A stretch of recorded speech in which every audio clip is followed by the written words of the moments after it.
Welcome to the Fridays with Larry podcast. I'm Larry Lannan.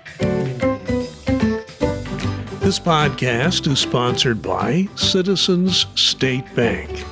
Learn more about the business and personal banking options at mycsbin.com/Larry. Or stop by their Fishers branch at the Thomas A. Weaver Municipal Complex. Citizens State Bank, member FDIC, and an equal housing lender.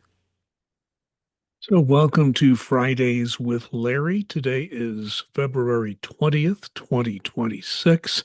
I would respectfully ask that you like, subscribe, and post a comment about this podcast. That would all be very much appreciated. It would help this podcast grow. Our audience is growing, and I would appreciate your help in growing it more. Let me start this podcast out with Hailey's Law. Hailey Busby, of course, the tragic story of her death at the hand of a man that had lured her away from her home on social media over a period of time. There are two pieces of legislation that are making their way through the Indiana General Assembly, and one of them would change the definition of a missing child to include high-risk missing person. This is the Amber Alert rule, because when Amber Alerts are issued, law enforcement and the people who spread the Amber Alert do have certain criteria they need to go by, and this would allow the high-risk missing person to be added to the missing child criteria. This would allow law enforcement better discretion in issuing these. Now, House Speaker Todd Houston from Fishers did express some concern, saying, and I think this is a legitimate argument, that you don't want to have too many of these coming out because we have too many Amber Alerts when too many of them are perhaps they do not turn out to be valid, or they find the child right away. That could be a problem when people stop paying attention to Amber Alerts. So you want to make sure when they're issued that people know they're serious and people will pay attention to them. So that's something that has to be considered, and that's what lawmakers are considering as that part of what is described as Hailey's Law makes its way through the Indiana General Assembly. There's a second component to this. This one deals with social media. It requires parental consent for younger teens to have social media accounts. So they would have to have the consent of the parent to have one at all. And the platforms themselves would be required to impose an age verification system. Why has this never been done before? Well, the reason it has not been done before, and it's been before Indiana lawmakers and other state legislatures in the past, the feeling is that the social media companies will fight this in court, and if they win, there could be some law put on the books by judges that could make it difficult or impossible for elected officials to do anything about this in the future. So that's, again, a balancing act. But other countries have dealt with this. Australia is the best example. I mentioned this before in other podcasts. I think if you're under 16, you cannot have a social media account, period. Now, it's been very difficult to police this, but they are trying and doing what they can to enforce that law. There are other countries, particularly in the European Union, that have had versions of that, not quite as strict. So I think we're all trying to figure out how to deal with social media. That's in the legislature. Both of those components are called Hailey's Law. And we'll see how that comes out in the end as the legislators wrap up their session soon. Another issue before state lawmakers, legislation on rental caps. Now, Fishers spent a couple of years researching law and researching the idea of capping rental properties, single-family homes in a given neighborhood. And they finally enacted a cap, 10% cap per neighborhood on rental homes that are available. This was a reaction to Wall Street and investors moving in and buying up homes for rental purposes. It's been a controversial law. It was passed 9-0 by the city council. Of course, the mayor was very much in favor of it.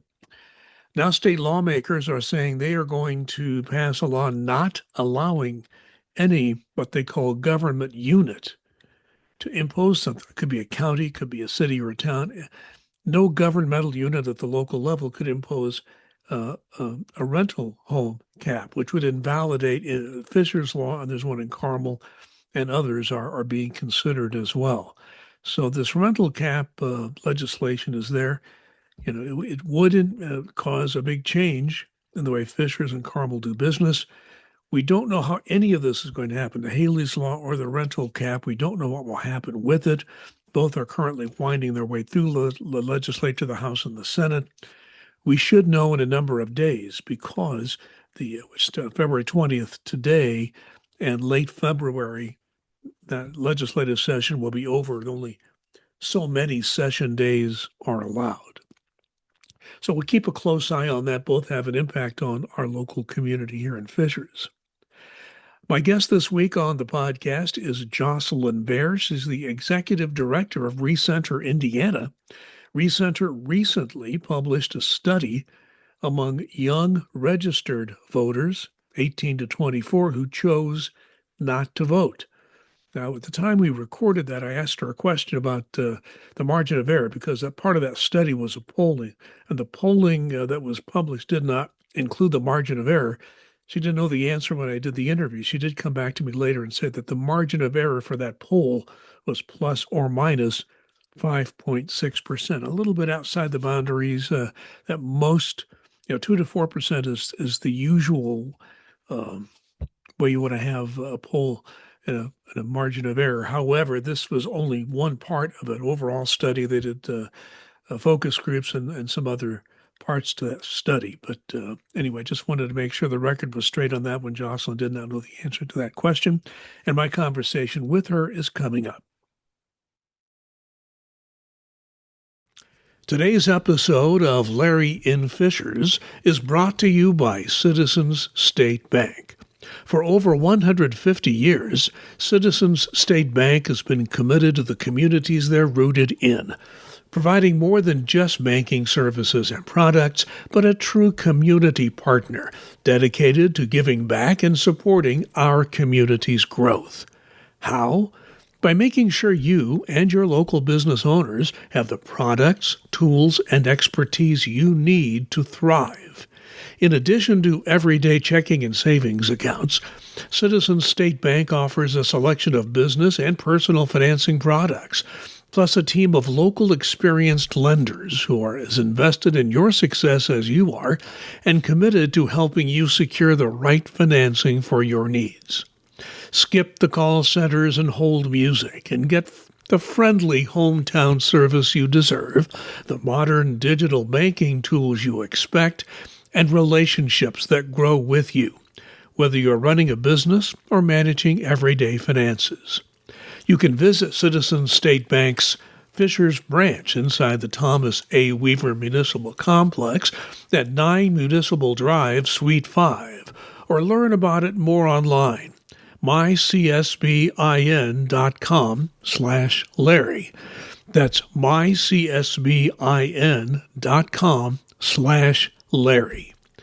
Thanks to Citizens State Bank, member FDIC and equal housing lender, for supporting local news and the Fishers community.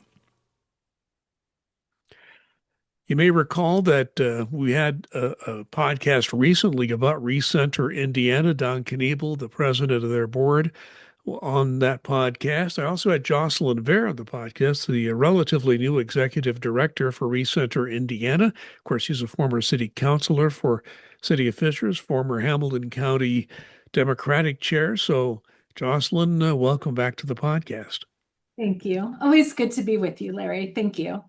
Well, I wanted to bring you here to talk on my Larry and to talk about my Fridays with Larry podcast because we did talk back in August when I had the interview with you and Don before about a poll you were planning on conducting, and now the results have been out there for a while, and I want to talk about that. And what you were doing was you were polling and surveying young people who are registered to vote but are non-voters. Right. There have been other studies done about this. I'm curious, what differs with the way you did your study compared to what people have looked at in the past? Well, thank you. We were really excited to conduct this study, and it was unique because actually we did not see any organization polling young adults specifically in Indiana and recently. So our research study was robust. I first need to say Recenter Indiana is a nonpartisan nonprofit organization. And we were very committed to have a nonpartisan research study. So we actually worked with two research firms, one who usually works with Republicans, one who usually works with Democrats, and we asked them to work together to create this robust research study for us. So we feel really good about kind of the level approach to this. And as you said, we did a focus group and then a poll of 18 to 34-year-olds who lived in central Indiana. They were registered and ready to vote in the 2024 presidential election, but did not turn out to vote. And we had a few big hypotheses walking into the study. And one of those, I think many people know that Indiana ranks pretty low for voter turnout. And we were motivated by the stat that we learned from the Tough Circle voting report that looks at young adults. Only 39% of young adults voted in 2024 in Indiana. So we knew like our state has some work to do. What can we learn from these these non-voters? And what can we do to help them be motivated to vote next time? So, You have to go back to the mid 1970s for me to be a political science student, but I remember studying polling when I was in college. And one thing the professor always told us is that, we read these polls and they're basically geeky exercises in statistical analysis. It really is very technical in nature. But, you look at the sample size, the makeup of the sample, you've already discussed that. But one thing I was always taught to look for was the margin of error. I could not find the margin of error in your poll. Do you have that? oh, that's a great question. I'm going to need to pull that up. I don't have that at the ready. There is a margin of error, but I want to say our sample was statistically significant. I'll have to report back that to you Okay, because I forget. that's I fine. forget. And Well, and I couldn't find it on your data that you released. I thought maybe you have it elsewhere. Normally, for when it comes to polling, most industry experts say you want to keep that margin of error between 2 to 4%. Were you within that range, or do you know? right. Yes, definitely. And I want to say, like, I would consider this less a poll and more of a survey that was really informed by the focus group that we did first. So we collected qualitative data first, learning from 7 young adults that we spent an hour and a half with, asking them questions and getting their feedback. And then that informed the survey. So the survey was, again, statistically significant, but what we were trying to gain was insights and findings. And I feel like the findings that we learned from this really helped not only, I would say, disprove one of the big hypotheses that we had, but also give us some insight on the obstacles that these young adults face. Let's talk about what you did glean from this Yeah, study, of which the poll was a part of that. Uh, the young people who are registered and did not vote seem to be saying couple of things. First of all, we care about certain issues, whether you're wherever you are in the political exactly. spectrum. We have issues we care about, but on the other hand, they don't vote because they don't feel like the candidates that are up for office are speaking to those issues. Is that a fair conclusion to reach from that data? I absolutely think that is a good, concise, top line overview of what we heard. We heard that young adults face real barriers and frustrations that discourage them from participating in elections. But our hypothesis of is this voter apathy was completely disproven. These young adults are not, they care. They care about government, they care about elections, they care about candidates and elected officials, they care about how government serves them. But there are some very significant disappointments that they have. And in addition to that, like just election day mechanical obstacles that they face. And a couple of issues that I guess maybe they're related that came out of your data, that affordability and inflation are at the top of the list, which is not a surprise. That's probably true of whatever age group you're speaking to. But they cited that as major issues. But here's the thing that I want you to comment on, because these potential voters seem to see no connection between that and the people they elect. I found that interesting. They're very disappointed with candidates and elected officials ignoring the issues that they find most important. And as you said, what rose to the top was, of course, affordability. I think that's a top issue for most Hoosiers, regardless of age. But for these young adults, they are very disappointed that they feel like their issues don't matter and their vote doesn't matter. They are very, this is important. Young adults, we found, are very distrustful of government, all levels of government. They are very distrustful about what they hear candidates and elected officials say, and they're very distrustful about political parties. So, just politics in general, they feel not confident about.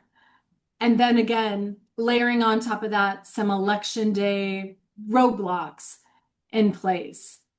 Yes, I think let's talk about that, because Indiana, and you've already touched on this, historically has had very low turnout rates compared to many other states in the union.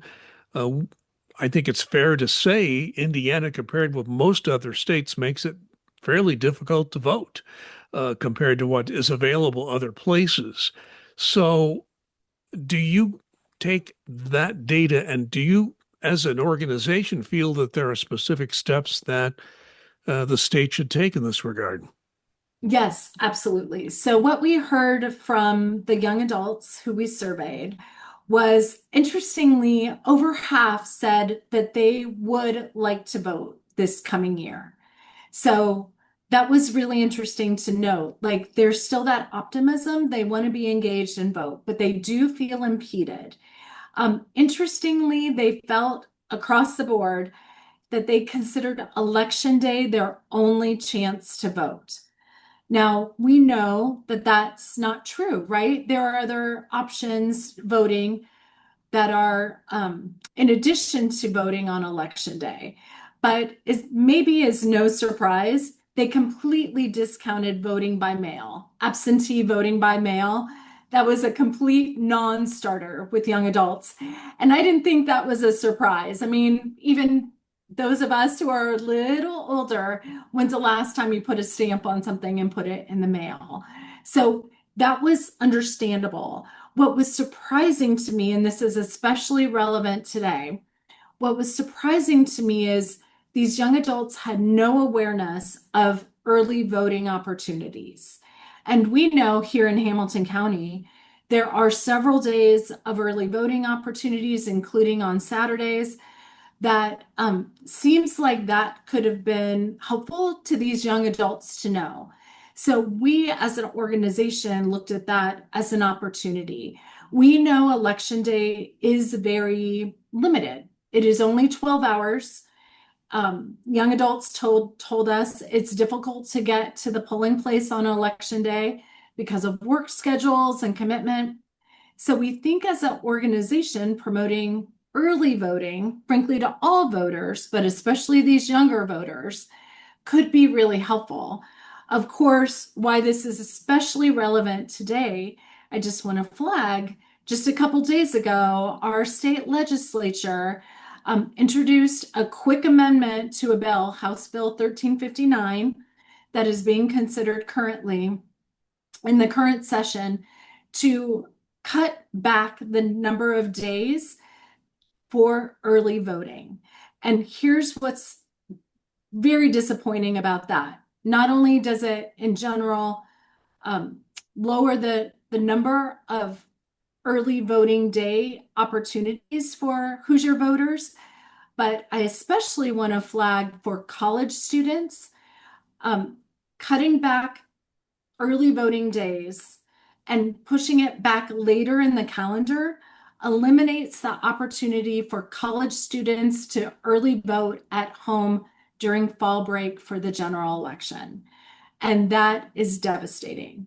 Well, I want to also mention that in Hamilton County, there was a proposal to put in voting centers. Voting Yes, centers would allow people to vote at any of the voting center locations. They'd be larger than the precincts. Right now, you have to go to your home precinct on election day, although you can go to correct. any center you can find in early voting. And that proposal that you talked about, the legislature has been getting an awful lot of attention in the media, by the way.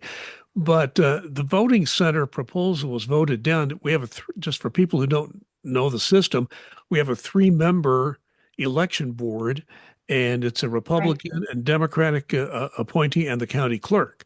The Republican county clerk and the Democratic appointee voted for voting centers. The Republican party uh, selection or representative on the election board voted no. It had to be a unanimous vote for the voting centers to come in. I think there's over 60 counties in of the 92 in Indiana that have voting centers. Correct. What is your position as an organization on voting centers?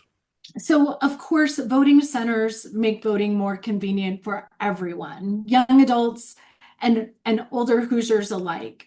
So, this was very disappointing that Hamilton County declined the opportunity for voting centers. It would have really helped, I think, make voting more accessible for Election Day for all Hoosiers. And to your point, I just want to reiterate most Indiana counties do have voting centers. So this was a very disappointing choice by, and it is important to say from the Hamilton County Republican Party to say that voting centers were not a good idea for Hamilton County residents. Regardless, it is important to note that there are a lot of obstacles in place for voters to vote on election day, and especially our youngest voters probably need more information and encouragement to navigate through all that. Everybody wants safe, secure elections, but we want them to be open and accessible and convenient for all. Yeah, when I talked to you and Duncan Ebel back in August, this was your project, this study. Now that that's completed, you've got an election year in 2026. What's next for your organization? Yeah, a couple things. So we've learned a lot from this study, and we're very focused this year on helping this 18 to 34-year-old group um, be informed, be civically engaged all the time, and then importantly, come out and vote this year in the upcoming elections. We're doing a few things. One is we are encouraging candidates of all parties, both parties and independent candidates as well, to pay attention to young voters' issues and concerns and really make sure that candidates are speaking to these younger voters and caring about the issues that affect them. Importantly, we are reaching out to young adult voters and asking them to guide our steps. We are going to be doing several initiatives this year. Our focus will be on the general election to get out the vote of young adult voters. Interestingly, one other fun fact from our research study, when we asked young adults, what is the number one way, the best way to get your voice heard to elected officials and make an impact in policy government decisions that impact you? Number one way they felt they could get their voice heard was protests. And they really devalued voting. So our hope as an organization is to create that bridge, going to a protest and being in that community with like-minded people and having your voice heard at a protest at City Hall is indeed important. But we need to help bridge that initiative to land also on the ballot box and making sure those engaged young adults at a protest are also coming out to vote. Jocelyn Vare is the Executive Director of Recenter Indiana. Jocelyn, thank you for joining me once again. Thank you, Larry. Just a couple of other things before we wrap up today. Now, the Chicago Bears, as we speak, the Bears and the Indiana General Assembly appear to be closer to a deal to send the Bears their home, build a stadium in the city of Hammond, Indiana, in the northwest part of the state near Chicago. Now, I have visited Hammond. I have found many good people living up there. I want the best for that community. And I think it would be a boost for Hammond to get the Bears Stadium built there. There's no question it would be a boost for the state of Indiana in many ways. But let's not get too far ahead of ourselves. This is not a done deal, even though the Bears have acted like this is a great deal. We're moving forward and so forth. They've not said it's a done deal, haven't put their signature on the dotted line yet. But this Indiana proposal would, as I understand it, enact a local food and beverage tax, something we're familiar with in central Indiana, and on top of that, an innkeeper's tax that would pay off the bonds that would need to be issued to build this stadium. So that borrowed money has to be paid back and would be paid back through these taxes. And of course, they would hope to get a good interest rate with the state backing the bonds. The state would be guaranteeing those bonds on top of everything else. But I want us all to remember something. There's a lot of happy talk going on, a lot of people anticipating the possibility of the Bears coming to Hammond. But if that happens, that will only happen because the state of Illinois was unwilling to dedicate the amount of public taxpayer money needed that the Bears are demanding to get this stadium built. Now, if the Bears end up in Hammond, what that will mean is that the state of Indiana is pledging that taxpayer money will go to the Bears. It's tax money that's being assessed against entities and people in Indiana. So in the end, the question everybody has to ask themselves, and we all have to ask ourselves as citizens and taxpayers and voters, is this, in the end, a good deal for Indiana? Most economic studies I've seen, there are many of them out there, show that local communities and states rarely gain all the benefits promised on the front end of a stadium deal. So remember, Indiana still owes about $466 million in bonds outstanding to build the Colts Lucas Oil Stadium. And of course, we know a food and beverage tax was part of that deal. So let's think about this. Is this a good deal for Indiana, Hammond, the Bears, and the taxpayers of Indiana? Let's all think about that before any deal is done. Finally, here, I'm trying to have a story that we might enjoy here at the end. Finally, we have the Mardi Gras, of course, in New Orleans, here in the United States. We celebrate Fat Tuesday. That's the day before the start of Lent, or Ash Wednesday. In Krakow, Poland, they do things a bit differently. They held a donut eating contest on Fat Tuesday. The contestant with the most donuts eaten during a specific period of time wins. So they have a winner this year. No word on how many antacid meds were dispensed on Ash Wednesday. Thanks so much for watching and listening, and if all goes well, we will be back next week. And once again, thanks to Citizens State Bank for sponsoring this episode of Fridays with Larry. Learn more about their business and personal banking options at mycsbin.com/Larry. or stop by their Fishers branch at the Thomas A. Weaver Municipal Complex. Thanks again to Citizens State Bank, member FDIC and equal housing lender, for supporting local journalism in Fishers.